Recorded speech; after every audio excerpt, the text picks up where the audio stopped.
B, C. Ils allaient se rendre compte que dans l'autre année, ils disent C, B, A. Mais en réalité, c'est A, B, C que vous avez dit. Exactement. Tu vois. Et malheureusement, ça, je pense que c'est dû à, je me dis, je n'ai pas dit de la passion, mais à un moment, on a l'impression qu'on connaît trop.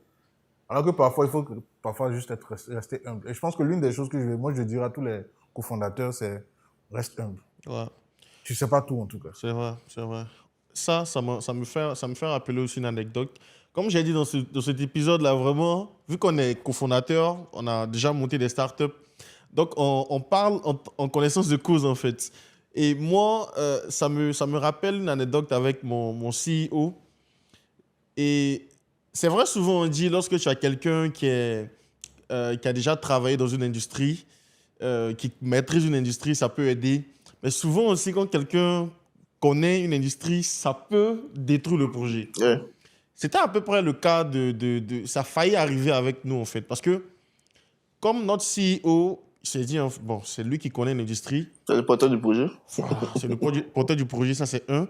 Et il devait nous enseigner certains aspects. Mais ça ne signifie pas que tu as venu m'enseigner le marketing que je fais depuis 7 ans.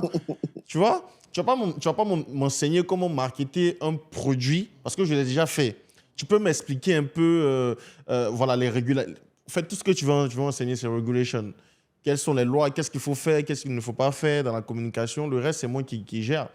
Mais c'est le gars qui voulait en même temps être CEO, être en même temps CPO, être en même temps, je vous assure, c'était compliqué. Mais moi, j'arrivais quand même à le cadrer parce qu'on était 2 dans l'équipe à avoir vraiment des personnalités hyper fortes.